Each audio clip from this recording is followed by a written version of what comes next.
Hello and welcome to the Punters show, and I should say it's actually a Punters show we wouldn't normally do. We'd be off this time of year because I'd be away on holiday somewhere, but I'm not. How come we're not off this year? Because I'm here. Okay, so you're here, we have to work. We just forgot to take holiday. We just forgot to take it off. Because of the other transitional ideas? Yeah, well, I think, the Punters show is currently growing up. Yes, big news. This week will be a new site. Tell us, it's always big news this week with this joint. No, big news. Oh, there's a new site. New site. Oh, that's pretty big news. That's huge news. Yeah. So you'll probably, this will be the last time you're viewing this in the old site. There we go. Next week it's a new site. Right. So we have we finished yet? Do we have to have a burial or something? I don't know. No, we haven't. Wake. Oh, it's a phoenix rising from the ashes. Did you know that Rookwood Cemetery is so big that it used to have four stations? What, 4 railway stations? 4 railway stations inside Rookwood. So what happened there? Where's the train gone? What made Rookwood smaller? What did they do with the old bodies? What do you mean? What do they do with it? First of all, yeah. Where Central is now, that used to be Devonshire Street Cemetery. So, right. So, and then Magic Mortuary Station, of course, yes. Well, the Magic Mortuary Station is where the original Central was. Yes. So you see how it's sort of a bit to the south. How do you even know that, Della? How do you guys know this shit? Well, the Magic Mortuary Station is across the road from across the road from a place called Black Market, where I did spend a lot of Sundays. Was that in our lifetime? The Magic. Oh no, they did Magic Mortuary. They were doing. It was a theme restaurant, a theme park or something. No, it wasn't in use. They weren't transporting bodies on the railways. I fucking don't know anything, do I? You don't need to know anything. Yeah, we just talk shit. Which we are doing right now. I've never been to Rookwood. I went to Rookwood many times. I went to Rookwood with Chinese Days funeral. Must be a big joint, eh? It's a big G's father's funeral. What's that? Well, actually Chinese Day. Chinese Days father's funeral. Yeah. No, it's quite interesting. As was made the point, because they have the Chinese section, the Muslim section, the whatever section, so they're all sectioned off. There's more dead ends there than the Taree and Port Macquarie. Well, I'm telling you. But the point that was made by a few people there was that there'd be some interesting conflicts at night if there's the souls of a couple of the Muzzies get up and go, we're over here, we'll take on this read at night. Tell you what, it would be great if your soul did take on the stinks of the world and just into another plane. That would be fucking great. Yeah. So that could be your hope.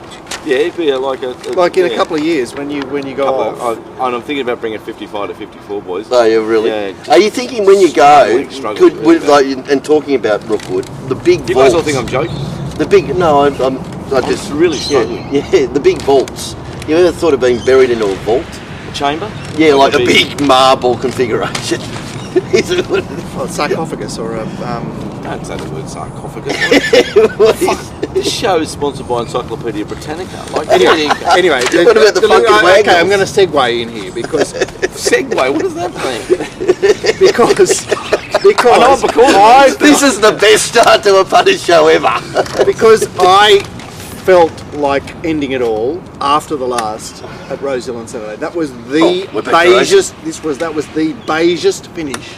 That was the beigest race I've ever encountered. Well, it wasn't if you're back to Maranosto. It wasn't beige. It wasn't if you're a subscriber to the Mounting Yard Mail with I'm having everything I own on Maranosto. Which segue into. The segue into man of the match. It's funny how, because on Saturday we had a little technical hitch, whereas I would give the Mounting Yard Mail to Dallas, who would then ring it to Bugger Luxy on the left, who would then send it out. Now, you actually wrote the comment down. It wasn't actually everything I owned. No, it was everything. I said, Dallas, because we were having a winning day. Yeah. I'm having everything I win on this, meaning for my subscribers. We're winning on the day, throw the whole lot on this will win. And then, of course, by the time then it gets to Dallas, it gets to you, comes back to me, go, everything I own on it. I said, you know what I felt like saying? I said, am I laying this? Well, I owe about 200,000. My world's minus 200 at the moment. Does that mean I'm laying it? Like your mate young Aaron did make that point, Glenn. Everything I own. So now I'm laying it. So that made me head spin. I didn't know where I was after that. But I meant everything I was... I knew that, but I saw it come through and I said... It does change the Mounting Yard Mail. It's like the, with your 5 mates, he caught a fish this big. You wouldn't believe what Glenn got. He got a fucking marlin. Life's weird. When it came through, I looked at it and going, oh, no, we'll run with it. We'll stick it. Yeah, anyway, but it wasn't beige if you backed it, Mark. What are you saying? He put it in a perfect spot. I marked it $1.80. It was like, but it wasn't a race, was it? It was just that was a classic example of what Sydney racing has become. Yeah.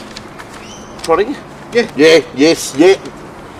Trotting's about the Bingo. right word. Yeah, trotting. It's Bingo. I did see Mr. Massaro walk in at race 2 to watch his impeccably bred favourite, which got beat, and he came in with the biggest entourage Francesco? of... No, he's Gerald Ronsing. Oh, right, King's True. So he's walked in, he's got the entourage, he's got 7 at the front, 9 at the back, Sheila's either side, but not like... This is like the fish, though. The fish has just got bigger. But it's a big entourage, you know? He had 3 people with him. I saw the entourage. At least 14. I'm telling you. There was 35 and there was pedal throwers. Anyway, so he walked in, and I screamed out, "Pause!" What was that thing with the extra tax? What was that called? The race call fields? Yeah, Racefields legislation. Yeah, I said, Johnny, thanks for the legislation. That 4-horse race and the first was great. You know, we're going to get the bigger fields and everything's going to be great. And then, of course... His haircut had dried up. Oh, yeah, I'm right up. Wow. He come back... haircut. Yeah, I like lips. Fucking take it to start. Don't, Mark, why? Anyway, as soon as the horse got beat, there was the entourage straight back out. Like in and out. Why would we want to be at Rosehill on a Saturday? Why would I want to be at Rosehill on a Saturday? What are we doing here? We'll watch this thing go Why didn't around. they set up a special? Oh, I suppose they couldn't lead the horse into victory or whatever. They had to be there to be in the parade, to be in the photographs in the enclosure. telly, like this in the telly. Yeah, and then, so they couldn't do it remotely. And then straight out. See you, John. Yeah. Thanks for coming, mate. Yeah. Just hates. He couldn't have a day. Like, honestly, got there 10 minutes before they jumped. Might have seen a parade. Might have. And then left. So they didn't come by helicopter. No, they didn't do a Brahman. Left, I reckon, a minute the other side of the correct way. Like, fucking, they just hate the game, those blokes at the top. Sure or our version of the game anyway. They're not only are they hateful people, they hate racing. They hate participants. They hate a little Aussie battler like me. I didn't give him a golf ball, I just thanked him for the 4-horse race in the first. Someone's got to start thanking them for these wonderful betting opportunities. We've got a good article about that. That'll start off on the show on Tuesday. Actually. But the next race... The one I spoke to you about going through the big decisions. Mate, look at the first 4 races on Saturday, because I give Johnny a bake about the 4-horse race. But let's just have a quick look, Master. 4, 7, 9, 6, 7. So after 5 races on a Saturday... You can bet each way or win and place, pay 1, 2, 3 on one race. Now the race field legislation has really worked. We haven't got a stripper. We haven't got a strapper that's not a blackman because you can't pay white people the award wage and run a business properly. So every bloke's an Indian. They are all Indians. Every race. Apparently, Wesley Ward, the guy that trained the horse that beat Rosenbow. Yeah. He's good mates with Bobby and Gay, and apparently he employs illegal aliens. Yeah. And just has 5 pizza deliveries a day. Yeah, there they are. And they pays them by pizza. Pays them with pizza. I had a good chat with Gay on Saturday. Interesting thing about what she's going to do with the Japanese horse and what they found there. But are they going to bring? Is Gay going to bring? She's brought a lot from Japan. Is she going to bring pizza payment into? Apparently they're the hardest workers, and they're apparently. I got the heads up of a bloke who rides work every morning. He said, you get off the horse, the next one's ready, they hose it down, 8 blokes jump out of trees. In Australia, these black strappers. Oh, right. They are black. Why are you fucking... It's like going to pay for your petrol. You ever paid a white person for petrol in the last 10 years? No. So, saying they're black is not racist. No. They're going to have a whole show fighting about what is racist and what isn't. If they're not a definitions show. If they're not white, they're black. I don't go for that yellow shit. Anyway, they tell me they're the hardest workers, the nicest blokes. And anyway, so I was at Kembla the other day, and Hawk's horse was walking around. You told this story. Yeah, and I said to the bloke, I said to the old mate, does it always do that? He said, yes, it does it every morning. He gave me a fucking nicest people. Yeah, and you get them for $3.30 an hour. So we should get a few cunts around here doing coffee. Any black strappers out there want some extra work, get here at 10, race up to the coffee shop, come back. No, there's at least $11 What you say, if their work ethic is so strong, you say get here at 10, they'll be here at 9:30. Yeah, and then we knock off and they can sweep the fucking park. They don't stop. This is our chance, Mark. Right, sorry. You were talking about Kings. Does that have to... Oh, it's because the strappers get paid more. No. The strappers don't get more. The race fields are terrible, And Masara, he swoops in on a Saturday with an entourage of a dozen, might have been 30, and they left after just as the correct weight hit. Can anyone ask John why he left? Yeah, why shouldn't he stay out there and suffer like me? That's the most disgusting thing I've heard. That's terrible. Yeah, it is a bit of a thumb in the nose of it, isn't it? Oh. Anyway, let's talk about his horse. We'll start talking about racing now. Yeah, a couple of things I should mention. Big tournament, all that sort of stuff. We'll talk about that in part 2. Do all that. We've gone into this now. King's Troop. Typical overhyped horse. Brent Hogan, who unfortunately is one of the best racing administrators we've had, who ran the dogs and turned the dogs around and all that sort of stuff, and had to fall on the sword because of the live baiting issue. You know, Brent. Yeah, bloke that stands at the front. You know, Mr. McGoolin. He's a nice man. He's a very nice bloke. But was a very good administrator, but is also a very good judge of racing. Made the point about this horse that is bred to be a $10 billion horse at the sales. Right. Only brought 200,000 and actually then went back to the stud. So it probably may well have not brought 200,000. Yeah. But you know, it was a good lesson in that this horse isn't a great type, because on breeding, if it was any decent type, it would have brought a very, very high price. Yeah. Like it's related to whoever it is. That was good theory, and that's kind of how it's rated. And when you looked at it, you went, really? What, did I mark it fourth or something? I think so, yeah. It's okay type. Okay type, yeah. Oh, yeah, it was. Yeah, okay type. It went better than I thought. It's gone okay. It's gone okay. Okay. No leaders have won on the day. It's gone okay. I think Brenton didn't want to get on the fence, but he sort of got forced back. Yeah, but it was weird. Like, the best ground was where Forget was, but at the same time, you sort of wanted to be sitting on the rails for a lot of the race. Oh yeah, it's Rosehill. Rosehill wet, isn't it? It's saving ground. Yeah, no, but I mean, we've seen the other two Rosehill normal rails, not as wet as this. They've been don't go anywhere near the fence at all times. Yeah. You know, not go terribly wide, but don't go near the fence. Yeah, I should say we should talk about the track. Walking it in the morning, it was that Patrick Murphy description of porridge underneath. But what kept it in play from being a real heavy, there was no Bobby Grimbergs there early in the afternoon. Oh. Did you know that there was actually... No Bobby Grimbergs, what does that mean? No Jew. No. Oh, no Jew. Show, honestly, I've got you talking in another lingo. You talking whatever that word is. Are they hyperboles or no? Yeah, they're hyperboles, yeah. You talking that thing. You don't say fucking anything. I'm losing it here, Dallas. I'm dead set. Alright, okay, there was no frost or dew on the ground. Let's not be racist to Jews. How was that being racist? If you just mention the word Jew these days, you're a racist. They're the most protected species I've ever heard of. The only reason they're protected is because one of your really good mates is Bob Grimberg and you don't want to offend him. That's the only reason why they're protected. Bob. He's an absolutely beautiful person. But to all the Jews out there that fucking, I know what Hitler did, go buy another BMW and move on. Let's keep it. You want to cut that out? They buy BM fucking W's. We get submarines built by Japs. Everyone moves on. We've been attacked once in this country by a submarine, and now the Japs build us up. Voila. All right. Yeah. So, but what it was is that I think if there had been the slightest shower of rain, that track was just totally gone. Like it was really wet underneath. We haven't had the wettest time of all time. It's just like, you know, it's pretty standard wet, isn't it? Yeah, I'd say now it is. I suppose we had that really heavy wet though, I suppose, isn't it? The thing I love about they had 50 mils in a day in Melbourne the other day. They were upgrading the track. It was nearly good on Saturday. Yeah. Wow. Yeah, what was it? Mooney Gully the week before that was heavy, wasn't it? Mooney Gully the week before heavy. I can't remember. You know, yeah. Oh, I didn't think I saw on the Wednesday it was. Oh, with the Mooney Valley Wednesday. They had a good bit of rain in the last few weeks. Get close to the microphone. Sorry about that. Yeah, sorry, Marco. They had a good bit of rain in Melbourne in recent weeks, and their tracks are really good. Hang on, we've got our first contestant. Jesus, he's here already. How did he know? Here he is. Oh, mate. You wouldn't see Matt, do you want to explain what's just happened? You can explain what... Let Matt explain what we're just looking at. Let's move on, because you might... A coloured man. He's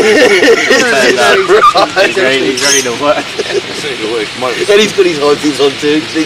So they're big, yeah, no problem. You don't get $2.80 out of the merch, don't you? Anyway, where were you, mate? So you're saying something? Oh, our tracks it just seems so much wetter than they should be. I think so. It should be drying by now. The thing I do like about this time of year is how the jockeys become wet fit. You know what I mean? We have like a heavy track sort of in spring or whatever. They call the meeting off. Yeah. But now they just the rain. They're happy to go through it. They're used to it now. Yep. So we spoke about King's Troop. Is there anything out of that race, Mark? The fit horse won again. Those horses went okay. It wasn't a tragic race at all. Yep. Like I'd say the first four have gone okay. Voler, plenty of improvement, Glenn. It's just is it a good idea to present horses with that much improvement? That was a question that was asked there on Saturday. The market stinker too. The market was rank about it, but it was well above it. What did that bring for like fourth? Yeah, and outside the lane too, I'd say, wouldn't it be? Yeah, more than likely. Lieutenant, was it the one that was tailed off? No, carriages. Set outside lead. Carriages.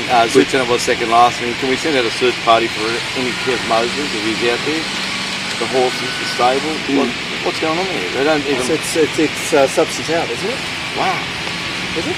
Horse stable. Oh, substance out. Well, he had a cobalt. Substance out. Since my Seville sort of stopped running, it's been all over. So you can't get it to run well on a wet track. Yeah, that's a fair call. What if Graham Bigg just sits back and watches all this unfold and just thinks, I'll come back one day because it'll be a level playing field. And I'm a good trainer. Yeah, and I'll have a playing field. Allegria, Glenn, finally gets the wet track win. Well, it did the job. It's now got 2 heavy track wins. Yes, it's a wet tracker. It's a nice horse. Yeah. It's a promising horse. I'll be putting it away and coming back in nice races. I made the comment I'd rather be backing it in a good stakes race in Melbourne on a hard track than backing it on Saturday. I think it's not unfair, but we are sort of going to have to explain ourselves because we've been going on about this for a while. Yeah. Well, see, you've got the accepted analysis is such and such is running the wet, therefore it's okay. Yep. And we're saying it's not, so it needs to be explained. I think it's easily explained. Allegria in the summer or on a dry track would beat El Lou by 8 lengths. She's beat it by a head and couldn't shake it off. Yes.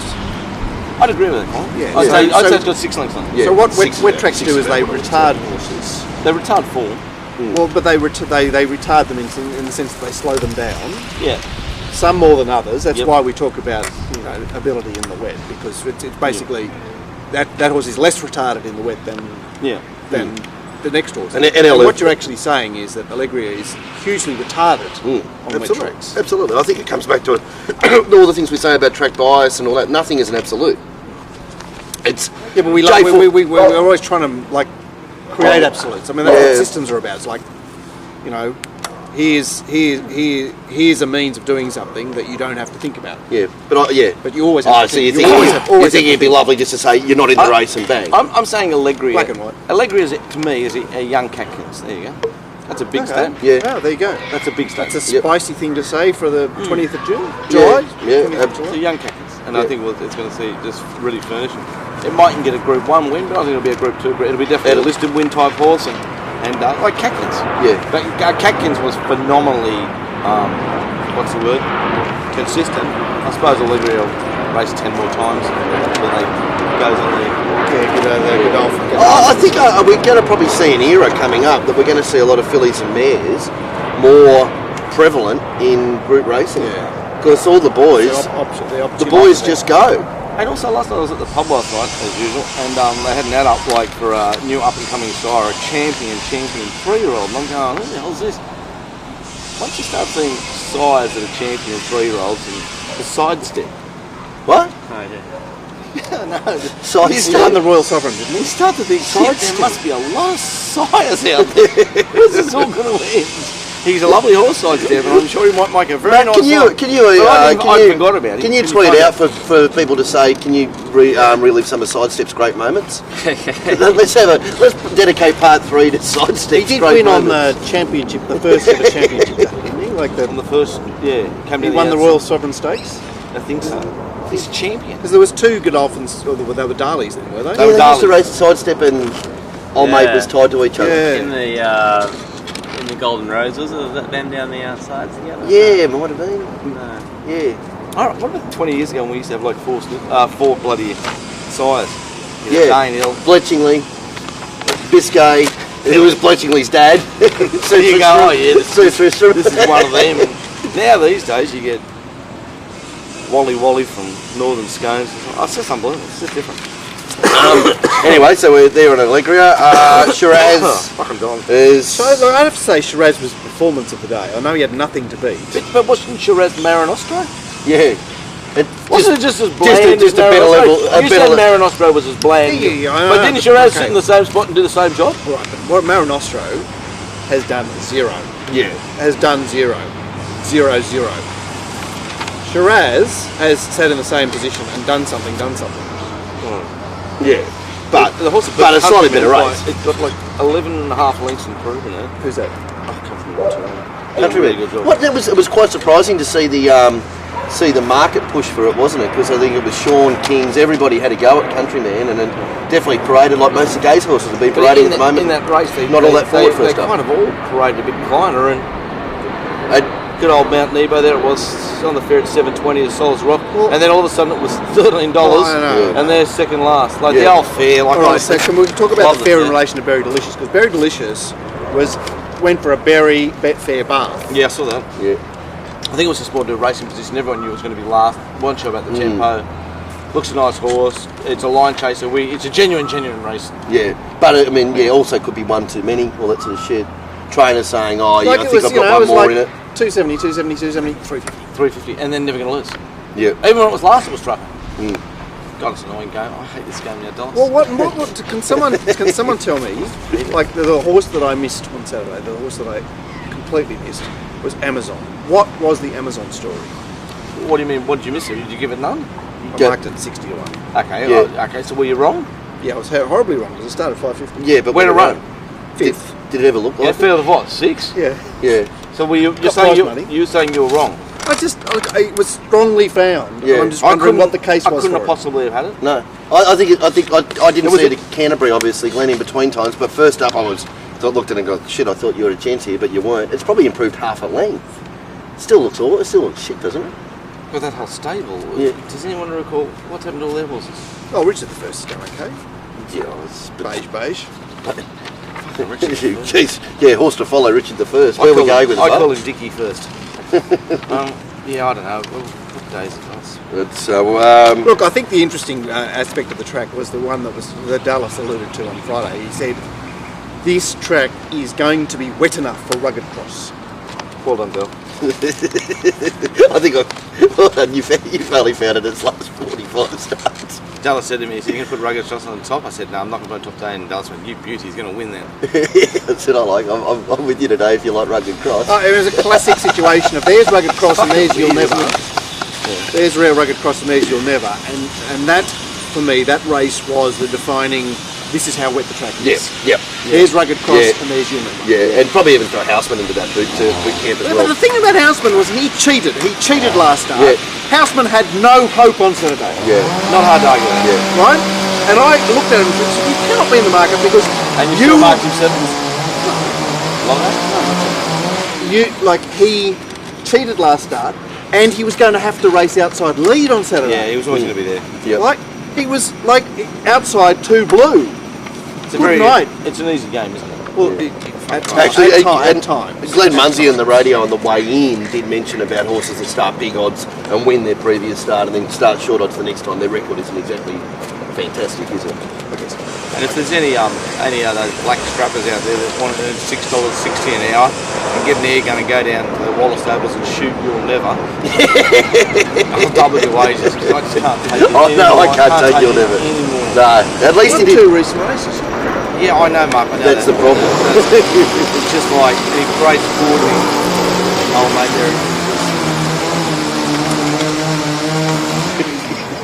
they're cutting up the bits to make the fence with. Yeah, that's great. Because I was thinking we won't be too noisy. No, it's all right. It just happened. I always wanted to be a fencer. A fencer? Yeah.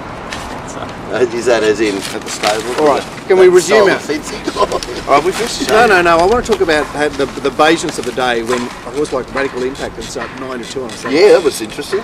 Radical Impact with his terrible connections. A horse 12 months ago you wouldn't have considered on Gospel on Thursday. They can't go Gospel. But he's a provincial horse. Oh, it's insane, isn't it? There's Radical Impact presenting himself as a proper Saturday contender. Can I even add to that? There's a lot of horses that we saw in up board, Matt, you're all right? No, I'm right. There's a lot of horses. That's what he's here to do. Now, he's just to sit here and listen. Listen to this, okay? Now, Volantes and Massara, to a few of you trainers out there in the country, have got you on a spell with the $87,000 trophy. But there's a lot of horses we saw set for the provincial and country championships that ran terrific races that would just be shitting in this time of year on these meetings. Oh, but they got sidetracked. Yeah, so they got sidetracked by the $87,000 trophy. We're going to win $250,000, and there was 30 of them in the race. Yeah, and you were better off spelling then and racing now, because now there's 48,750. Yeah, and you can win a couple of races. Yeah, is that a theory or that's wrong? a very good theory, Glenn. And actually, and they get not a theory blinkered. that I would have thought you would have. They got blinkered. We're going to win the programming. Well, you ran a terrific 8th, but that form's good enough to piss in. Yeah. If old mate that you said started 9-2. I think we need to come up with an idea that says a field of 5 gets a quarter of the prize money of a field of 20. Well, I agree with that. Well, I mean, if we just let me brother.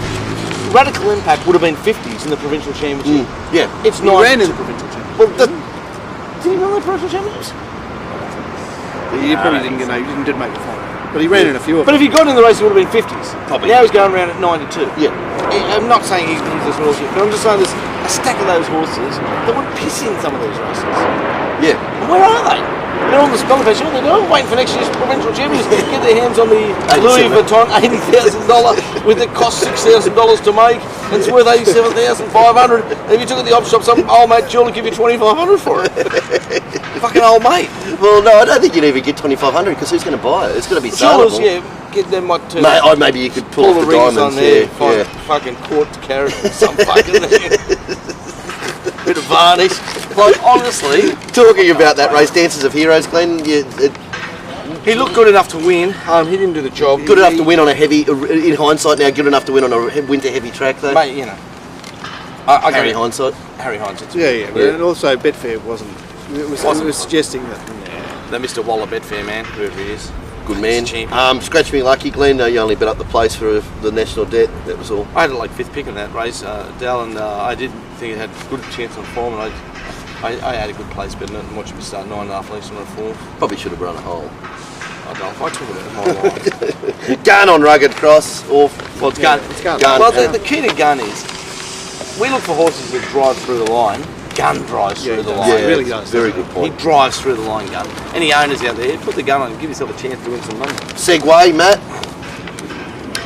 Into what? Into gun. Into gun, yeah. Yes, the gun's our special guest tomorrow on the new show we're doing. Am I in it? No. No, you're. Will you be getting I've been sacked again. That's been sacked from the previous show too. You're teeing up Alan Denham. Yes, you're going to do Alan Denham. Remember? You said that last week. He's a friend of yours. No, he's a friend of mine. Yeah, that's right. So you're going to do Alan Denham one day before Wyong Oh, and it's a special, like, you'll have to pretend you're not being filmed sort of thing. So we've got like more fair, we're going to have like real guests here come and talk. Not to us, no, because they won't talk to us. Even the gun, when I asked him about going on, or speaking to him about going on their show, he said, is Glenn going to be there? Do you want me to be there? No, he said, I'd be worried I'd get life if I was there talking to Glenn. Good man, the gun. But we're going to the Cubby House tomorrow, me and Aaron, or Aaron and I. What, the corner Cubby House? Where is the Cubby House? What time? I might just slide in, get a free coffee off the gun. But the gun, one rugged cross, the perfect example of the gun, doesn't give up, and he wants the horse to drive right through the line, and we don't see that with a lot of riders. Now, Layden's brother, Thomas Huey, he threw in a protest there, Mark. Wasn't it the race before? He threw in a protest on... Forget race. Sorry, that's right. Radical Impact. Forget went past it by 3 lengths. He threw in a protest. Because when it's... Because poor Tommy, when it sliced him, it cost him second spot, so he thought he'd get to protest for that. Yeah. That might be the French rule. But there's a French rule, Right. And he's gone into the stewards, and he said, the steward said, how much do you think it's costing? Oh, maybe half a length. And it's been made at, a length and a quarter or thereabouts. Right, okay. Yeah. But they were very kind to him. Yeah. They let him withdraw it, and then Blake Shin put his arm. Oh, by the way, I got comment of the day off old mate at the track. I was at the track, and some bloke said, mate, that's the funniest thing I've ever heard, because Shinny went out and forget on the tight skin. Oh, he had the lycras on. The lycras on. You know that they brought him in? The lycras. Yeah. And of course, they've gone out, have they? Well, they can't wear them because of the vests. Oh, right. Oh, because it looks stupid. Well, I don't think you'd be able to get them on, would you? Oh, okay. So he was really tight in there, Shin. I yelled out, Shinny, I'm turned on, I want to play with your nipples. And some bloke grabbed me and said, mate, that is beyond funny. That's how I felt at the time. Right, so you look a little bit like the Raymond James. Yeah, Raymond James. Raymond James. Yeah, exactly the Raymond James.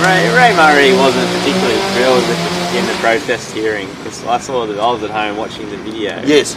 He was like, Thomas, you're wasting our time. You are wasting. Oh, did he? Did Ray give it to him? Yeah. He gave it to him. This is the second time I've had to explain the rules to you. Oh, okay. Oh, Ray got on his high horse, did he? Yeah, he was a little bit. Yeah. He's a little cranky pants, Ray, isn't he? Yeah. Like, honestly, look, let's just go for a raid. What's he on? 300k a I'm year? not sure. 8 million.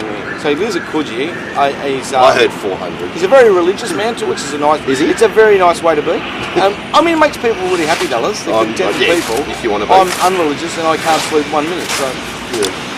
he's got everything in life. He's got a very nice family. He lives in a great suburb in the best city in the world. He wears board shorts when he goes to the beach. $6,000 a week. Wears You never board shorts. ever see him be anything but crank. Can you work that out? It's the schoolmaster. It's the old school disciplinarian master shit, isn't it? Poor bastard. And Matt Rudolph was in the hearing as well. Was he? Or Greg was there. Greg, Matt was mad at the races again. I think Hasn't been. Great, I yeah. haven't seen him now. Yeah, Matt was there. Oh, was he? Yeah. Gotta love Matt. I was thinking more about the Matt situation. Like, just dig it. He is what, the ATC racing manager. Is it the time or something? Yeah. So he's the ATC. Cole Tuck used to do that job. I'd say. General manager of I'm racing. going to say the same thing about Cole, even though. But I left school in 1980, and all my mates went to schoolies, and I went to the track for 2 weeks because my girlfriend was pregnant. Went on to be my wife, lovely family. So you think about 1980.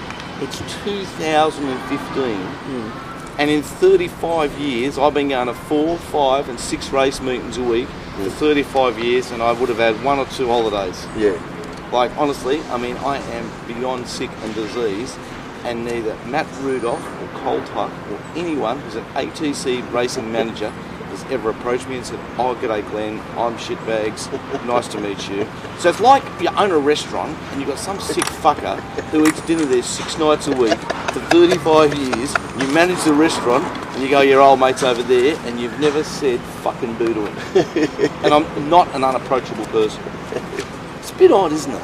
It's taking you completely for granted. It's like, oh well, we've got these guys, so we better devote all our energy. He didn't have to come over and give me a blowy or anything, but you just come over, g'day, I'm here. If there's anything can ever help you with, or anything, ideas, or can you need, can we do anything for fucking anything? That's a great vignette. Yeah. I don't even know what that word means. But he's the ATC racing manager. He's never fucking. I haven't smelled his fart as he walked past.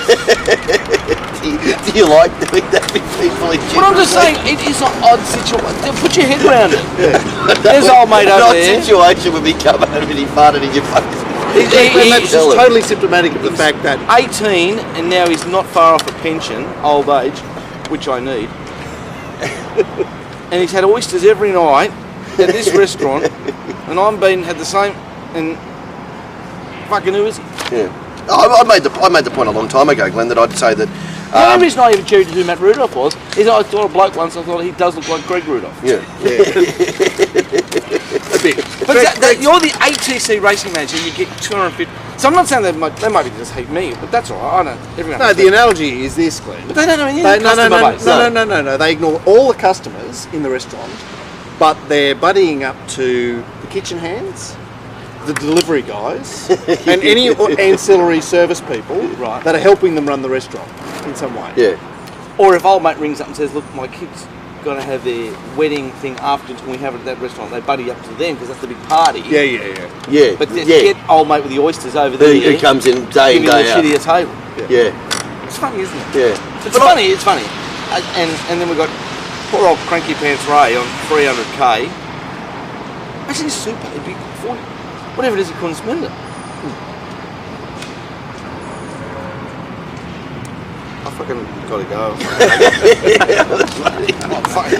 But I actually made the point a while ago that if you spoke to board members on the ATC or Racing New South Wales, I know they probably would be more aware of them now because Captain Pete had them in there to talk about the changes of the betting legislation and making them bet to 2,000 or whatever.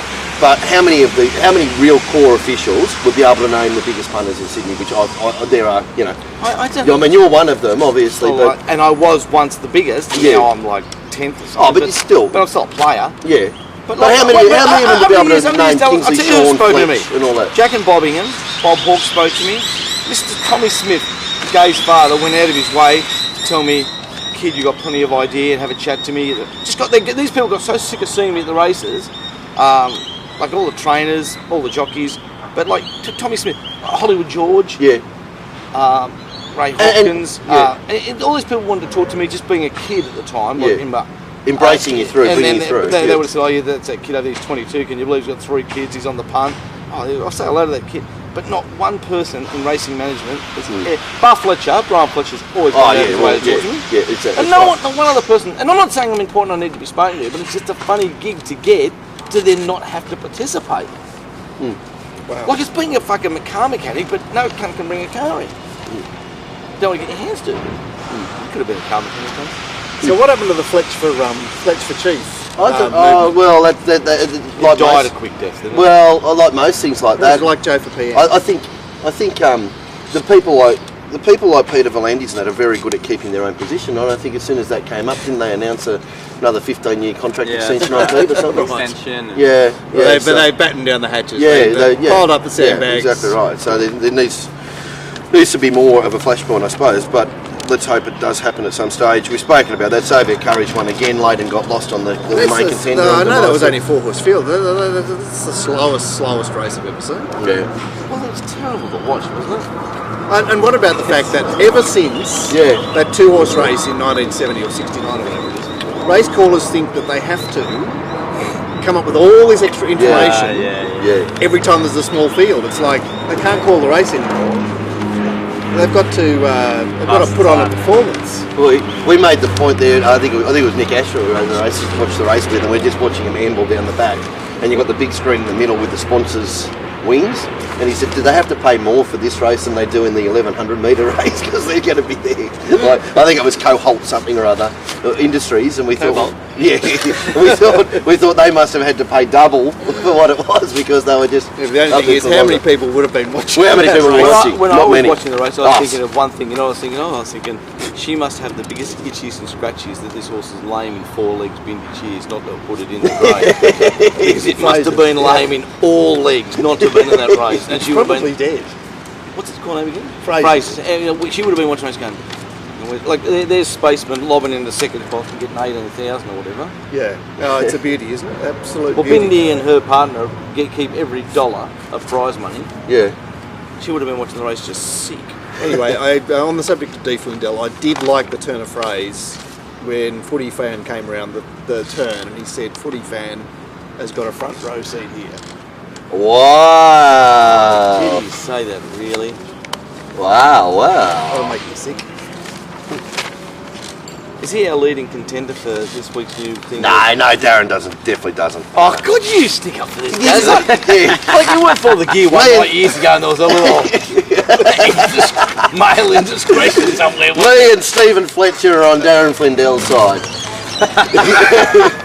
Big surprise. It's the end of part 1.